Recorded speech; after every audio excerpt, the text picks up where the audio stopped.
नमस्कार साथियों, मैं अरविंद सिंह आपका बहुत स्वागत करता हूं आज के अपने इस वीडियो में। साथियों, लेखपाल भर्ती 2020 इस परीक्षा से संबंधित जो है ये मैं आपको एक अन्य वीडियो लेकर के आया हूं। साथियों, इसके पहले के मेरे वीडियो में आपने लेखपाल के संबंध के बारे में सभी जानकारी, लेखपाल के पद, वैकेंसी, योग्यता, सिलेबस, क्या इस परीक्षा में आएगा, कैसे इसकी परीक्षा होगी, इन सब से संबंधित मैंने आपको सारी जानकारियाँ अपने पिछले वीडियो में बताई। और क्लास 1 का भी मैंने एक वीडियो डाला कि लेखपाल की तैयारी शुरुआत कैसे करेंगे। इस संबंध में मैंने पढ़ाई की शुरुआत भी कर दी है और शुरुआत करने का क्लास 1 का पहला वीडियो मैंने डाल दिया है यूट्यूब पर। साथियों, क्लास 1 के वीडियो में लेखपाल, भूमि, परिवार, ग्रामीण परिवेश, राजस्व परिषद, इन सब संबंधित बिंदुओं के बारे में मैंने आपको स्टार्टिंग में पहला चैप्टर बता दिया और शुरू कर दिया, जो कि आपने देखा होगा। साथियों, आज ये मेरा क्लास 2 का लेखपाल की पढ़ाई का दूसरा चैप्टर या दूसरा वीडियो ये आज आपके सामने है और इसमें मैं आपको ग्रामीण परिवेश व ग्रामीण विकास से संबंधित चीज़ों के बारे में बताऊंगा। साथियों, जो भी वीडियो मेरे पढ़ रहे हैं आप उनको ध्यान से देखिए और मेरी हर बात को नोटिस कीजिए। आप उसको कॉपी में पेन से इसको लिखिए, नोट कीजिए। कुछ चीज़ें मैं लिख के दिखाता हूँ, आप उसको नोट कर सकते हैं। जो चीज़ें मैं बोलता हूँ आपको उसको भी नोट करना होगा। बिना आलस किए और बिना समय गंवाए आप लेखपाल की तैयारी में जुट जाइए। साथियों, एक बहुत बड़ी वैकेंसी पिछले कई सालों या पिछले कई माह के बाद इतनी बड़ी संख्या में कोई वैकेंसी आई है आप लोगों के लिए। साथियों, UPSSC भर्ती करा रहा है, 5200 प्लस पद हैं। अभी तक की जो जानकारी है 5200 पद ही लेखपाल की भर्ती के आएंगे। लेकिन एक संभावना, क्योंकि मैंने बताया कि मैं इस विभाग से संबंधित हूं, इसलिए आपको एक और बात बता रहा हूं कि ये जो 5200 पद हैं ये बढ़ करके लगभग 6000 पदों तक पहुंच जाएंगे। तो एक अच्छी खासी संख्या में वैकेंसी जा रही है।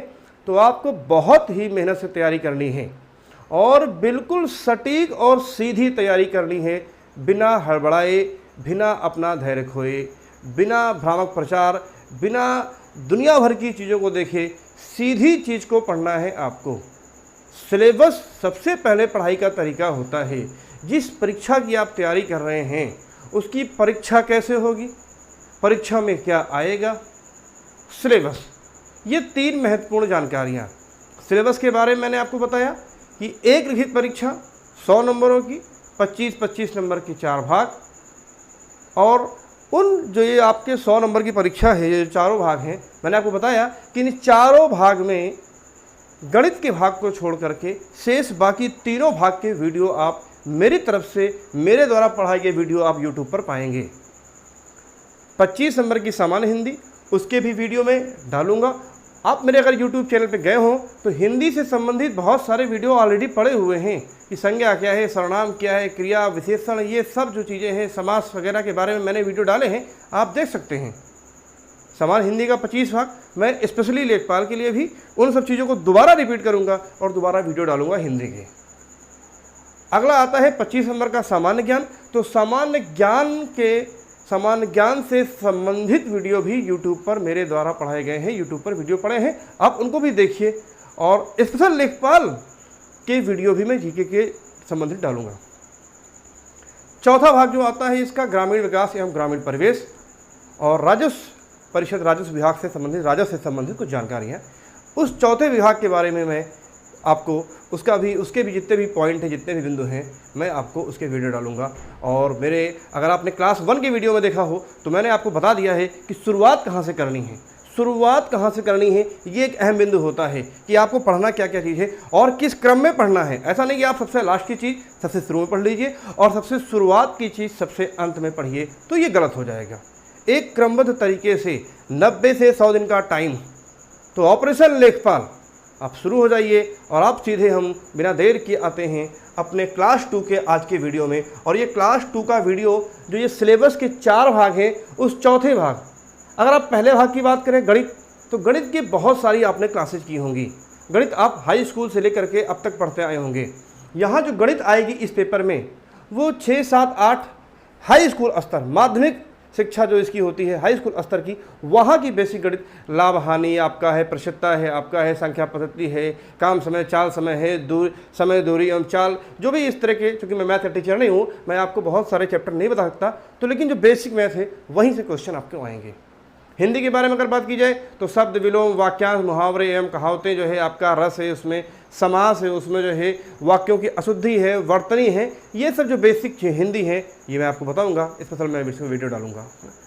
चौथा भाग ग्रामीण विकास, जो आपने अब तक कहीं नहीं पढ़ा, जो इसका चौथा भाग है 25 नंबर का, वो आपने अब तक कहीं पढ़ा नहीं, क्योंकि वो आपके सिलेबस में नहीं है।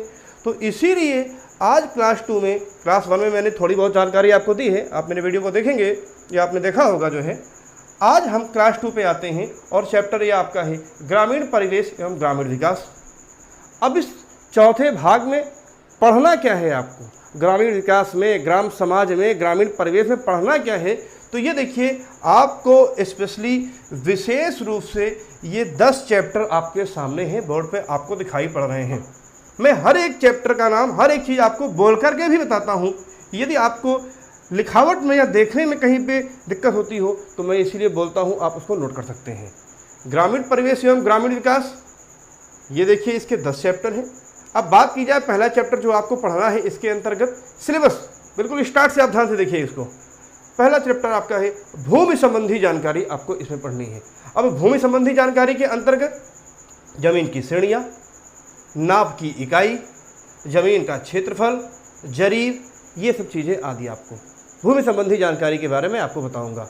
अब नाप की इकाई का मतलब है, इधर आप ये कुछ इकाइयाँ देख रहे हैं, इन इकाइयों के बाद क्षेत्रफल की इकाइयों में जाएंगे हम, हेक्टेयर, बीघा, एकड़, ये आज मैं आपको इसी वीडियो में सारी चीज़ें बताऊंगा।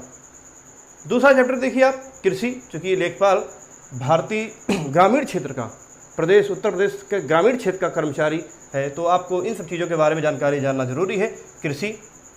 ठीक, अगला चैप्टर देखिए सिंचाई, सिंचाई के साधन, कैसे सिंचाई की जाती है, सिंचाई के साधन के बारे में हम पढ़ेंगे, एक चैप्टर है ये तीसरा। नेक्स्ट देखिए फसल, फसलों के बारे में, रबी की फसल, खरीफ की फसल, जायद की फसल, किस माह में बोई जाती है, कब ये काटी जाती है, कैसे इनकी खेती की जाती है, कितने माह में कौन सी फसल तैयार होती है, फसलों में कौन सा रोग होता है, कौन से कीटनाशक का छिड़काव करते हैं, ये कौन सी दवाइयों का प्रयोग करते हैं, ये सारी बेसिक जानकारी आपको फसल चैप्टर में मैं आपको बताऊँगा। और इसी के साथ देखिए आप आगे महत्वपूर्ण क्रांतियाँ, फसलों से संबंधित यानी कृषि से संबंधित महत्वपूर्ण क्रांतियाँ, आपने सुना होगा हरित क्रांति, नीली क्रांति, पीली क्रांति, गुलाबी क्रांति, इस तरह से जो है महत्वपूर्ण क्रांतियों के बारे में आपको बताऊंगा। और साथियों बड़ी रोचक बात यह है कि महत्वपूर्ण क्रांतियों का एक यूट्यूब पर मेरा वीडियो है। भारत के अंदर, इस देश के अंदर कृषि के क्षेत्र में जितनी भी क्रांतियाँ प्रयोग की गई, जितनी भी क्रांतियाँ लाई गई हैं, उन समस्त क्रांतियों से संबंधित मेरा एक वीडियो है। और आप YouTube पर जब उसको देखेंगे तो यहाँ से जो है आपको सारे प्रश्नों का उत्तर मिल जाएगा और एग्जाम में ऐसा कोई क्वेश्चन नहीं होगा जो उससे बाहर से आए, ये मेरा दावा है आपको। तो आप उसको देख सकते हैं, महत्वपूर्ण क्रांतियों का वीडियो। नेक्स्ट देखिए चैप्टर आपका है ये मिट्टी, किस तरह की मिट्टी, आपने पढ़ा होगा जलोढ़ मिट्टी, दोमट मिट्टी, ये मिट्टियों की किस्म, यहाँ पर मैं आपको ये बताऊँगा। पशुपालन ग्रामीण क्षेत्र का एक महत्वपूर्ण, ये कह लीजिए कार्य है, एक महत्वपूर्ण रोजगार का कार्य है। पशुपालन में ही आपका ये डेयरी वगैरह, ये मत्स्य पालन, आपका ये कुक्कुट पालन, जिनसे हम रोजगार करते हैं, ये सब चीज़ें आ जाएंगी आपका। नेक्स्ट देखिए 7वां चैप्टर आपका ग्रामीण विकास योजनाएं एवं कार्यक्रम। समय समय पर प्रदेश सरकार या भारत सरकार द्वारा ग्रामीण क्षेत्र के विकास के लिए जो योजनाएँ लाई जाती हैं, जो कार्यक्रम लाए जाते हैं, इन सब चीज़ों को यहीं पर मैं आपको जो है काम के बदले अनाज योजना, नरेगा या मनरेगा योजना, ये सारी योजनाओं के बारे में यहाँ पे आपको बताया जाएगा, ग्रामीण विकास योजनाएं एवं कार्यक्रम। 8वां चैप्टर देखिए पंचायती राज व्यवस्था, चूँकि ग्रामीण स्तर की बात हो रही है, ग्राम की बात हो रही है, ग्रामीण स्तर के आप कर्मचारी बनेंगे इस भर्ती परीक्षा के बाद। तो पंचायती राज व्यवस्था ये एक संविधान, ये भारतीय राज व्यवस्था का एक चैप्टर है, आपको बहुत डीपली में नहीं जाना है। पंचायती राज व्यवस्था कब कैसे क्या, बेसिक, बस मुश्किल से 8 से 10 पॉइंट ही आपको यहाँ पर मैं पढ़ाऊंगा और उन्हीं 8-10 पॉइंट से ही आपको प्रश्न पूछे जाएंगे। पंचायती राज व्यवस्था के बारे में आपको बेसिक जानकारी होनी चाहिए। 9वां चैप्टर देखिए आप ग्रामीण क्षेत्र के स्वास्थ्य, शिक्षा व रोजगार कार्यक्रम, बहुत इंपॉर्टेंट ये ग्रामीण क्षेत्र के स्वास्थ्य, शिक्षा व रोजगार कार्यक्रम। ये ऐसे कार्यक्रम जो ग्रामीण स्तर पर लेखपाल के द्वारा ही संपादित किए जाते हैं। लेखपाल जो कि राजस्व विभाग का कर्मचारी है। इसी तरह से पंचायती राज विभाग का भी एक कर्मचारी होता है, इसे आप कहते हैं वीडीओ, ग्राम विकास अधिकारी या ग्राम पंचायत अधिकारी। तो ये ग्राम पंचायत अधिकारी और लेखपाल मिल करके ही सरकार की जो महत्वपूर्ण योजनाएं हैं, सरकार के जो महत्वपूर्ण कार्यक्रम होते हैं गाँव में, ग्रामीण स्तर पर उसको क्रियान्वयन करने का कार्यक्रम इन्हीं लोगों का होता है। तो यहाँ पर आपको ये पढ़ना होगा स्वास्थ्य, शिक्षा व रोजगारी कार्यक्रम के बारे में। अंतिम और 10वां चैप्टर देखिए आप, ग्रामीण विकास संबंधी शोध। ग्रामीण विकास संबंधी शोध, किसी भी गांव के विकास के लिए कौन कौन सी नई चीज़ें डेवलप हो रही हैं, गांव में आत्मनिर्भरता, गांव में स्वावलंबन, ये सब चीज़ें कैसे आपको गांव में लाना है। एक आप कर्मचारी हैं, कभी कभी ऐसा होता है कि सरकार ही सारे कार्यक्रम नहीं चलाती, आपकी अपनी सोच, आप अपनी सोच से उस गांव को कैसे सुधार सकते हैं। आपने देखा होगा कि कुछ कलेक्टर ऐसी योजना चलाते हैं कि उस कलेक्टर का मॉडल पूरे प्रदेश में लागू कर दिया जाता है, पूरे देश में लागू कर दिया जाता है। तो ये आपकी अपनी सोच पर है। ग्रामीण विकास संबंधी शोध हुआ, नवीनतम जानकारियाँ, ये आपको, तो इस तरह से ग्रामीण परिवेश, ग्रामीण विकास के लिए ये आपको 10 चैप्टर पढ़ना है। क्योंकि मैंने परीक्षा दी है, क्वालिफाई किया है, और ये मेरा पिछले 7-8 साल का जो एक टीचिंग का ट्रैक रिकॉर्ड रहा है, वो मैं आपको ये सिर्फ चीज़ें स्पेशली 10 चीज़ें लेकर के आया हूँ। कोई आपको बहुत सी चीज़ें बताएगा, बहुत बड़ी बड़ी बातें बताएगा, बहुत डीपली में जाएगा, कोई आपको ऋग्वेद, सामवेद, वेदों से लेकर के यहाँ तक आएगा, बिल्कुल नहीं, कुछ नहीं, नथिंग, ये सब नहीं पढ़ना आपको। बस ये 10 चैप्टर आपको हैं और हर एक चैप्टर से संबंधित एक वीडियो आपको मिलेगा। आज आप अगर बात करें, ये पहला चैप्टर जो है, जो आपकी बोर्ड पर लिखा हुआ है, भूमि संबंधी जानकारी, इसके बारे में मैं आपको बताने जा रहा हूँ। आप मेरे साथ वीडियो बने रहिए और प्लीज़ मेरे चैनल को सब्सक्राइब कर लीजिए। बिना सब्सक्राइब किए आप जो है मेरे वीडियो नहीं देख पाएंगे, मेरी बातों को नहीं समझ पाएंगे। तो प्लीज़ चैनल को सब्सक्राइब करें और आप प्लीज़ कमेंट लिखते रहिए कि कैसे आपने पढ़ाया या क्या चीज़ है या कौन सी चीज़ें मेरी छूट गई हैं। तो आइए अब आगे हम आपको ये चीज़ बताते हैं पैमाइश के बारे में। देखिए, अगर पैमाइश की बात की जाए तो पैमाइश, देखिए, नाप की इकाई। आप अगर लेखपाल के पद पर नियुक्त होते हैं, आप लेखपाल हैं, तो आपको ज़मीनों की पैमाइश का एक बहुत बड़ा कार्य करना होता है। ग्रामीण क्षेत्र के अंतर्गत सबसे अधिक विवाद ज़मीन के होते हैं और वैसे भी कहा जाता है कि जर जोरू ज़मीन, इन्हीं 3 की लड़ाई पूरी दुनिया में। तो उनमें से एक भाग ज़मीन वो आप ही देखते हैं, आपके ही हाथ में होगा अगर आप लेखपाल होते हैं। तो नाप की इकाई को हम बांटते हैं 2 भाग में। एक तो होता है लंबाई और चौड़ाई वाली नाप, जिसमें कि आप दूरी मापते हैं, लंबाई और चौड़ाई यानी दूरी। एक होता है एरिया की माप, जिसमें कि आप क्षेत्रफल मापते हैं। तो ये मैं आपको पैमाइश को दोनों जो तरीके हैं उनको अलग अलग तरीके से दिखा रहा हूँ। सबसे पहले पैमाइश में मैं दूरी की बात, दूरियाँ कैसे नापते हैं, दूरी की बात करता हूँ। इसके लिए देखिए, आपको गज के बारे में जानना होगा। मैंने जितने भी ऑथेंटिक बिंदु हैं उन्हीं को लिया है। आपको बेवजह नहीं पढ़ना है, सिर्फ गज के बारे में जानिए, सेंटीमीटर के बारे में जानिए, मीटर के बारे में जानिए, फुट के बारे में जानिए, इंच के बारे में जानिए, गट्ठा या लट्ठा के बारे में जानिए। ये आपकी 1, 2, 3, 4, 5, 6, ये जो आपकी 5-6 इकाइयाँ हैं पैमाइश की, सिर्फ इन्हीं के बारे में जानना है, यहीं से ही प्रश्न पूछेंगे। आगे देखिए, अब ये एक पैमाना है, ये आपको याद भी करना होगा। और चूंकि अब आप लेखपाल की तैयारी कर रहे हैं तो आपने बेसिक भी पढ़ाई की होगी और ये सब बेसिक चीज़ें आप कि 1 मीटर में कितने मीटर, कितने 100 सेंटीमीटर, ये जो भी है आप सब जानते होंगे। बहरहाल मैंने इसको लिखा है, आपको इसको याद करना होगा। देखिए, सबसे पहले आप बात कीजिए 1 गज। 1 गज में होता है 3 फीट। अक्सर जब खेतों की माप की जाती है तो ये पूछा जाता है कि कितने गज। हालांकि अगर बात की जाए पूर्वी उत्तर प्रदेश की, तो पूर्वी उत्तर प्रदेश में गज नहीं चलता है। पूर्वी उत्तर प्रदेश में मीटर, सेंटीमीटर और फुट के हम ज़्यादा इस्तेमाल करते हैं। गज स्पेशली ये पश्चिम उत्तर प्रदेश के कुछ इलाकों में ये चलता है, गज की बात की जाती है। तो गज का मतलब होता है 3 फीट। अब 1 गज में 3 फीट होते हैं। अब आप समझ गए होंगे गज क्या होता है। 3 फीट की दूरी को 1 गज कहते हैं। ठीक, आगे आइए। 1 फीट क्या है? 1 फीट में 12 इंच होता है। वह आपने पढ़ाई में छोटी स्केल देखी होगी, बड़ी स्केल देखी होगी। आपने स्केल देखी होगी कि 15 सेंटीमीटर की स्केल आती है जिसमें 6 इंच होते हैं। अगर 2 स्केल मिला दीजिए आप 6 12 इंच, तो 2 छोटी स्केल को मिला करके 12 इंच होता है, यानी 1 फीट हो जाता है।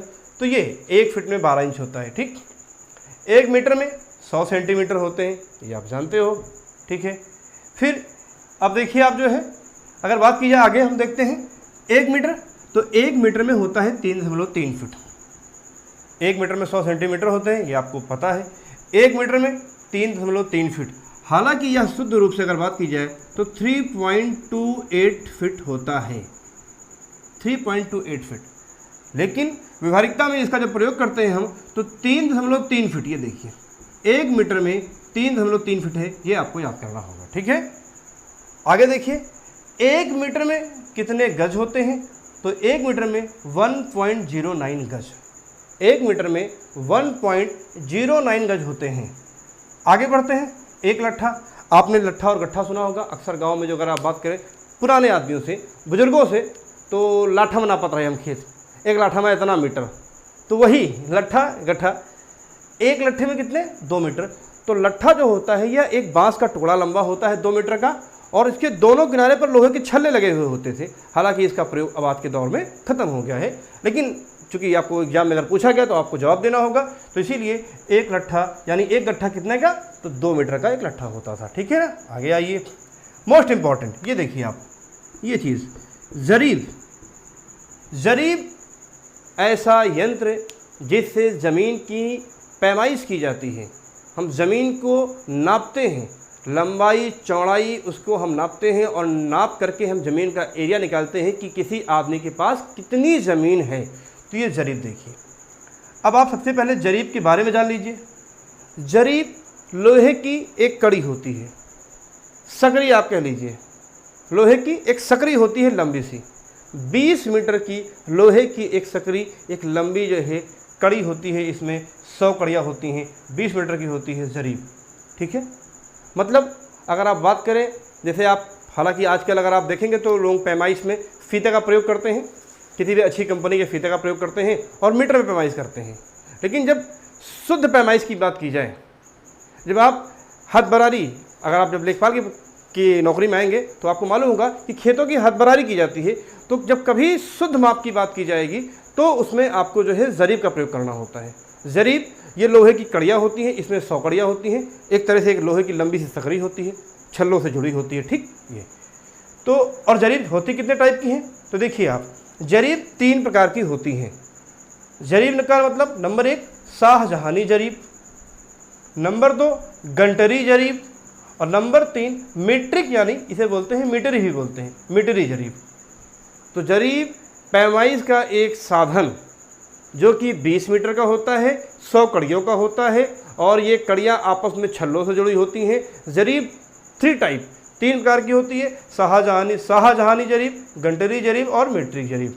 हालांकि ये जो सबसे नीचे है इसका प्रयोग ज़्यादातर होता है, मीटरी जरीब का हम प्रयोग करते हैं। क्लियर हो गया आपका। अब आइए आप जरीब के पैमाने पर। एक जरीब में कितने मीटर, 20 मीटर, तो 20 मीटर की आप कह लीजिए एक कड़ी, लंबी सी सकड़ी। 20 मीटर का मतलब हो गया आपका 100 कड़ी। ठीक है, अभी समझाते हैं आपको आगे। और आगे लिखा हुआ है 10 लट्ठा, ध्यान से देखिएगा आप भाई, एक लट्ठा 2 मीटर का, और जरीब पूरी की पूरी 20 मीटर की होती है। तो जब 2 मीटर में एक लट्ठे आते हैं तो 20 मीटर में 10 लट्ठे, एक लट्ठा 2 मीटर का, तो 10 लट्ठा 10 दूनी 20 मीटर का, तो जरीब का मतलब 10 लट्ठे। ठीक है, क्लियर हो गया। अब आइए आप देखिए, एक कड़ी 20 सेंटीमीटर की होती है, एक कड़ी 20 सेंटीमीटर की, तो 100 कड़ी 2000 सेंटीमीटर की। आई बात समझे भाई, एक कड़ी 20 सेंटीमीटर की, तो 100 कड़ी की अगर बात की जाए तो 100 कड़ी की कितनी होगी, 2000 सेंटीमीटर, और 2000 सेंटीमीटर का मतलब 20 मीटर होता है। ठीक है, आगे देखिए, 5 कड़ी 1 मीटर की होती है, ये आपका, इसकी 5 कड़ियाँ 1 मीटर की होती है ना। अगर आपसे देखिए, मैं दिखा भी रहा हूँ आपको, 5 कड़ी बराबर 1 मीटर, तो 1 कड़ी बराबर जो है 1/5 मीटर, तो 100 कड़ी बराबर कितना होगा, 1/5 गुणे 100। आप मैथ के विद्यार्थी हैं, मैं फिर भी दिखा रहा हूँ, ये आपका 5 दूनी 10 0 बराबर ये कितना आ गया आपका 20 मीटर। इस तरह से जो है ये आपको गज, फिट, मीटर, लट्ठा, जरीब, कड़ी के बारे में ये जानना ज़रूरी है। जरीब 3 प्रकार की होती है, ये पैमाइश की आपकी एक इकाई हो गई है जिससे कि आप दूरियों को मापते हैं। अब हम आते हैं क्षेत्रफल की इकाइयों पर, हेक्टेयर, बीघा, एकड़, बिस्वा, बिस्वांशी, ये आपका वेरी इंपॉर्टेंट। आप मेरे साथ वीडियो बने रहिए और प्लीज़ मेरे चैनल को आप ज़रूर सब्सक्राइब करें। मैं आपको अब आगे दिखाता हूँ साथियों। अब देखिए, मैं आपको दिखाता हूँ नापने की इस इकाई के बारे में। अभी आपने दूरी नापने की इकाई के बारे में पढ़ा, सेंटीमीटर, गज, फिट, ये सब चीज़ें आपने। अब आपको एरिया, क्षेत्रफल की इकाइयों के बारे में पढ़ना होगा, ठीक है। अब नापने की इकाई, तो इस क्षेत्र में, लेखपाली के क्षेत्र में हम ज़मीन को जो ज़मीन की माप करते हैं, ज़मीन को जो नापते हैं, उसकी ये महत्वपूर्ण इकाइयाँ हैं। अगर आप बोर्ड पर देखेंगे तो यहाँ से लेकर के यहाँ तक, ये देखिए यहाँ से मैं निशान लगाया, सबसे छोटी इकाई होती है बिस्वांशी की, बिस्वांशी से बड़ी इकाई होती है बिस्वा की, बिस्वा से बड़ी इकाई होती है बीघा की, और बीघा से बड़ा होता है एकड़, एकड़ से बड़ा होता है हेक्टेयर। ज़मीन को नापने की ये 5 इकाइयाँ, ये 5 शब्द ऐसे हैं जिनका कि आपको प्रयोग करना होता है। राजस्व विभाग में अगर आप लेखपाल पद की नौकरी करते हैं, लेखपाल पद की नौकरी आप पाते हैं, तो ये 5 शब्द आपको ध्यान देना होगा। और इन 5 में जो है ज़मीन नापने की, ज़मीन की सबसे बड़ी इकाई, एरिया निकालने की, उसका क्षेत्रफल निकालने की सबसे बड़ी इकाई हेक्टेयर, और सबसे छोटी इकाई जो है बिस्वांशी। हालांकि बिस्वांशी से नीचे भी एक इकाई होती है, कछवांशी बोलते हैं, कुछ विशेष क्षेत्रों में कछवांशी का प्रयोग भी होता है। हालांकि सबसे छोटी इकाई आप बिस्वांशी को, ठीक। बिस्वांशी, अब आप नीचे देखिएगा, 20 बिस्वांशी का बनता है 1 बिस्वा।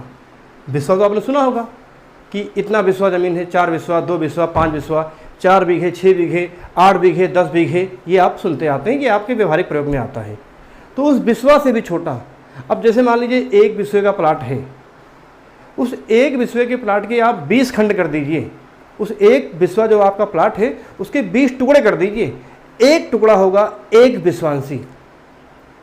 तो मतलब 20 बिस्वांशी, 20 टुकड़े, 20 बिस्वांशी मिला के बनता है 1 बिस्वा। और इसी तरह से 20 बिस्वा मिला के बनता है 1 बीघा। मतलब अगर आपको मैं दिखाऊं यहाँ पर बोर्ड में, आप देखिए यहाँ पे ऊपर दिखा रहा हूँ आपको, ये एक कोई खेत है आपका, देखिए बना दिया मैंने, ठीक है। अब इस खेत के 20 भाग कर दीजिए आप, ये खेत हो गया 1 बीघे का, ये हो गया आपका 1 बीघा, 1 बीघा का खेत है ये। अब इसके 20 टुकड़े कर दीजिए आप, आपने 20 टुकड़े कर दिया मान लीजिए, अब जो भी हो मान लीजिए 20 इसके टुकड़े हो गए। तो 1 बीघा में ये जो 20 टुकड़े हैं ये हो गए 20 बिस्वा। 1 बीघा में 20 बिस्वा होते हैं, तो 1 बीघे का हमने 20 भाग कर दिया, हर एक भाग 1 बिस्वा, 1 बिस्वा, हर एक भाग 1 बिस्वे का हो गया। अब मान लीजिए ये भाग जहाँ मैंने उंगली रखी है, ये 1 बीघा, इसके 20 टुकड़े कर दीजिए। अब इसके 20 टुकड़े कर दिए आपने, तो ये जो छोटे छोटे टुकड़े आ गए ये हो गए 1 बिस्वांशी। मतलब ये देखिए नीचे लिखा हुआ है 20 बिस्वांशी बराबर जो है 1 बिस्वा, और 20 बिस्वा बराबर 1 बीघा। मतलब ये 20 बिस्वांशी को मिला के बनता है 1 बिस्वा, और 20 बिस्वा को मिला के बनता है 1 बीघा। ये आप समझिए। बीघा को कुछ लोग पक्का बीघा और कच्चा बीघा कहते हैं, तो आपको जो इसका वैधानिक और जो इसका नियम है आप वो जानिए। कच्चा बीघा चलताऊ भाषा में, व्यवहारिक भाषा में प्रयोग होता है। लिखा पढ़ी में 1 बीघे ज़मीन में 20 बिस्वा होते हैं, ठीक। बिस्वा छोटे टुकड़े ज़मीन के, और 1 बिस्वा की अगर 1 बिस्वा को मापना हो तो 1 बिस्वे में अगर हम 20 टुकड़े करेंगे तो 20 बिस्वांशी मिल जाएगा हमको। इसी बिस्वांशी को हम धुर भी कहते हैं कि 4 धुर, 2 धुर, 3 धुर की ज़मीनें हैं। तो सबसे छोटी इकाई धुर यानी बिस्वांशी, 20 बिस्वांशी इकट्ठा होकर के 1 बिस्वा बन गई। इसी तरह से 20 बिस्वा मिलकर के 1 बीघा बन गए, ठीक। तो 1 बीघा ये होता है कि वहाँ से बीघा जो है आपकी खितौनी में लिखा जाता है कि ये आपके इतने बीघे, 2 बीघे, 3 बीघे ज़मीनें आपकी हो गई, ठीक। ये देखिए एक यहाँ पे मैंने पैमाना लिखा हुआ है, 1 बिस्वा जो है देखिए ये आपका खितौनी में जब आप लिखेंगे, उत्तर प्रदेश राजस्व खितौनी में जब भी आप देखेंगे, और अगर आपको ये मिलता है 0.0130 हेक्टेयर, तो अगर ये इतना एरिया है तो इस इतने एरिया को 1 बिस्वा कहेंगे। इसी को आप 20 से गुणा कर देंगे, जो एरिया आएगा वो आपका 1 बीघे हो जाएगा। देखिए हम बात करते हैं, हम देख भी लेते हैं बीघे की। अब ये आपका 1 बीघा है, तो 1 बीघा में कितने हेक्टेयर हैं ये देखिए। 1 बीघा में 0.253, ठीक है। दशमलव के आगे 4 अंक लिखे होते हैं, आप इसको 1 0 यहाँ लगा सकते हैं। और हालांकि हम दशमलव के बाद 3 अंकों को ही पढ़ते हैं। जैसे अगर हम इसको पढ़ेंगे तो 0.013, अब 0.013 तो ये हो गया आपका 1 बिस्वा। इसका 2 गुना कर देंगे तो आपका 2 बिस्वा, इसका 3 गुना कर देंगे तो आपका 3 बिस्वा। तो इस तरह से आपका जो है जब आप 1 बीघे पे जाएंगे तो 0.253, हालांकि ये 4 अंकों में होगा, 0.2530। खितौनियों में ऐसे लिखा होता है, खितौनियों में दशमलव के बाद 4 अंक तक लिखे होते हैं। हमको शुरू के 3 अंक पे फोकस करना है, इसलिए मैं 0 हटा दे रहा हूँ। तो ये आपका 0.253 हेक्टेयर पे आपका 1 बीघा हो गया। अब 253 का आप 2 से कर दीजिए गुणा, तो 0.506, 1 बीघे में हो गया 253 हेक्टेयर, और 253 का अगर आप डबल करेंगे तो 506 आ जाएगा। तो 0.506 मतलब 2 बीघा हो गया। इसी तरह से आप 253 का दुगुना करेंगे 2 बीघा, 253 का 3 गुना करेंगे तो 3 बीघा, 253 का 4 गुना करेंगे तो 4 बीघा। 253 हेक्टेयर पे 1 बीघा होता है। 1 बीघे में एकड़ कितना होता है? तो 1 बीघे में 0.625, 625 एकड़, क्योंकि एकड़ बड़ी इकाई है। ये देखिए आप, विश्वांसी विश्वा बीघा, बीघा से बड़ा एकड़, एकड़ से बड़ा हेक्टेयर। ठीक है। खितौनी में आपको जो समस्त भूखंड की माप होती है वो हेक्टेयर में लिखी होती है, हेक्टेयर में लिखी होती है। ठीक, मैं आपको यहाँ से वहाँ तक पहुँचा रहा हूँ। विश्वा समझ गए आप। अब आप बीघा पे आ जाइए। बीघा में आपने इतने हेक्टेयर हो गया। एकड़ में जो बदलेंगे आप बीघा को तो 0.625 एकड़ हो गया। फिर कितने गज, 1 बीघा में कितने गज? तो 1 बीघा में 325 वर्ग गज। ठीक। 1 बीघा में कितने वर्ग मीटर? तो 1 बीघा में 2529 वर्ग मीटर। 1 बीघा में कितने फिट? तो 1 बीघा में 27,225 वर्ग फीट। ये आपको याद करना होगा, इसको आप याद करिए, इसको आप रट लीजिए। ठीक। आगे देखिए, अब बीघा से बड़े हम एकड़ पे आ गए। 1 एकड़ में कितने बीघा? तो 1 एकड़ में 1.6 बीघा। मतलब अगर ये 6 को हम 1 कम कर दें तो ये 5, 1.5 बीघा। हालांकि शुद्ध होता है 1.6, यानी ये लगभग 1.5। तो आप सोचिए 1 एकड़ में 1.5 बीघा होता है। 1 एकड़ में 1.5 बीघा, तो ये 1.5 बीघा से थोड़ा ज़्यादा ही कहिए, 1.6 बीघा। ब्रैकेट में ये एग्जैक्ट माप लिखी है आपकी 32 बिस्वा। भाई 20 बिस्वा पे 1 बीघा, 30 बिस्वा पे 1.5 बीघा, 20 और 10 30, तो 1.5 बीघा। और ये 30 बिस्वा नहीं, ये 32 बिस्वा है, मतलब कि 1.5 से थोड़ा ज़्यादा, तो इसलिए 1.5 से थोड़ा ज़्यादा 1.6 बीघा। 1 एकड़ में कितने गज? तो 4840 वर्ग गज। 1 एकड़ में कितने मीटर? तो 1 एकड़ में 447 वर्ग मीटर। 1 एकड़ में कितना फीट? तो 43,560, ये वर्ग फीट है भाई, फिट नहीं, वर्ग फीट की बात की जाए, इसको आप लिखिए वर्ग फीट। ये 43,560 वर्ग फीट। विश्वा समझ गए आप, बीघा समझ गए आप, एकड़ समझ गए। अब आइए आप हेक्टेयर पे। 1 हेक्टेयर में कितना बीघा? तो 1 हेक्टेयर में 3.95 बीघा। अब ये 3.95, यानी इसको जो है व्यवहारिकता के रूप में आपसे कोई पूछे कि भाई 1 हेक्टेयर में कितना बीघा, तो सीधा सीधा आप बोलोगे 4 बीघा। जैसे आपसे कोई कहता है भाई 1 वर्ष में कितने दिन, आप कहते हो 365 दिन, तो ये सही आंसर है। लेकिन वैज्ञानिक दृष्टिकोण से 365 सही 1/4 दिन। तो उसी तरह से यहाँ पर जो है 1 हेक्टेयर में 4 बीघा होता है, लेकिन शुद्ध रूप से एग्जैक्ट 3.95 बीघा। ठीक है, लगभग 4 बीघे जमीन 1 हेक्टेयर। अगर किसी के पास 1 हेक्टेयर भूमि है गांव में, तो इसका मतलब वो 4 बीघे का मालिक है, और 4 बीघा मतलब 20 को 80 बिस्से का मालिक है। ये होता है 1 बीघा में 20 बिस्सा पक्के। ठीक, आगे आइए। 1 हेक्टेयर में कितना एकड़? तो 2.47, यानी 2.5 एकड़। 1 हेक्टेयर में लगभग 2.5 एकड़, 2.47 एकड़ भूमि होती है। 1 हेक्टेयर में कितने वर्ग मीटर की बात की जाए तो 10,000 वर्ग मीटर। 10,000। आप किसी प्लाट को 100 मीटर ऐसे नापिए लंबाई में और 100 मीटर चौड़ाई में नापिए। किसी भूखंड को आप 100 मीटर लंबाई में और 100 मीटर चौड़ाई में नापिए, तो वो प्लाट की जो माप आएगी 10,000 वर्ग मीटर, यानी 1 हेक्टेयर, यानी 4 बीघे का प्लाट होगा वो। ठीक, आगे देखिए। फिट की बात की जाए तो 1,07,639 वर्ग फीट। यहाँ भी आपको वर्ग फीट में ही लिखना होगा, ये भी आपका वर्ग फीट ही है, वर्ग फीट। 1,07,639 वर्ग फीट। ये पैमाने आपसे पूछे जाते हैं। पिछली बार एग्जाम में पूछा गया था ये आपका 1 बीघे में कितने वर्ग मीटर, तो 2529 वर्ग मीटर। ये आपको याद करना होगा। ठीक, 1 हेक्टेयर में आप समझ गए, बीघा में एकड़, वर्ग मीटर, और ये फिट हो गया आपका।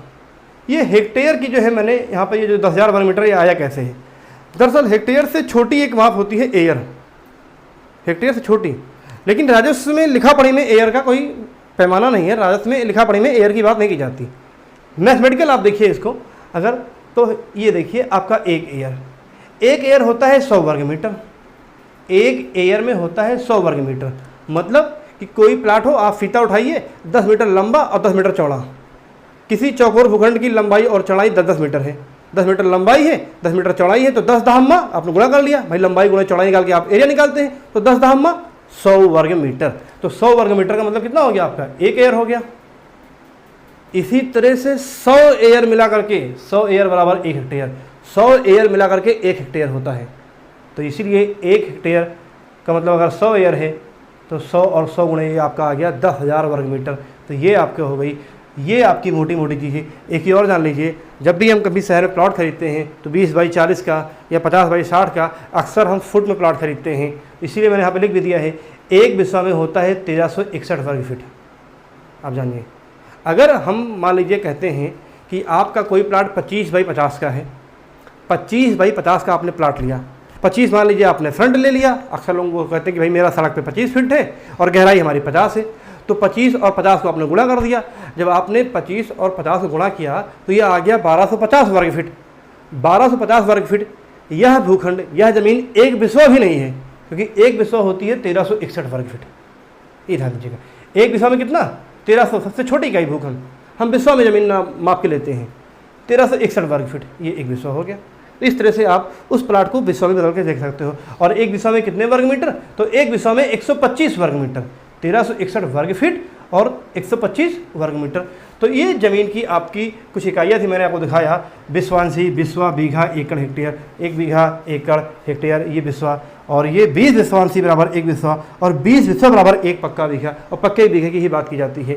तो इस तरह साथियों, आज जो ये आपका ग्रामीण विकास ग्रामीण समाज का मेरा पहला चैप्टर था, और उस पहले चैप्टर में जो भी आपकी चीज़ें थीं, मैंने माप की इकाई, नापने की इकाई जो थी, दूरी की और एरिया की, वो मैंने आपको सब बताया, जरीब के बारे में बताया। तो मैं ऐसे ही आप मेरे वीडियो देखते रहिए, मैं हर छोटी बड़ी चीज़ आपके लेके आऊँगा। और जब भी मेरा अगला वीडियो आएगा तो मैं दूसरे चैप्टर को, आज ये क्लास 2 का है, अगला मेरा वीडियो क्लास 3 का आएगा। आप लगातार मेरे वीडियो देखते रहिए, मेरे चैनल को सब्सक्राइब करते रहिए। मैं आपको सारी चीज़ें बिल्कुल कम समय में और बिल्कुल सटीक, जो लिखा है इतना पढ़िए आप, बस यही इतना, बहुत ये नहीं कि आपको गुणा भाग करके निकाल के लाना है, कुछ नहीं। आप मोटा मोटा ये सब चीज़ें रट लीजिए, जो है आपका पेपर निकल जाएगा, आप एग्जाम क्वालिफाई कर जाएंगे। बड़ी मेहनत के साथ आप लगे रहिए। आज की मेरे वीडियो में साथियों इतना ही, और प्लीज़ चैनल को सब्सक्राइब कर लीजिए, बेल आइकन दबाइए, और इससे संबंधित अगर कुछ पूछना हो, आपको कोई कमेंट हो, तो आप ज़रूर लिखिए। आज की वीडियो में इतना ही साथियों, धन्यवाद।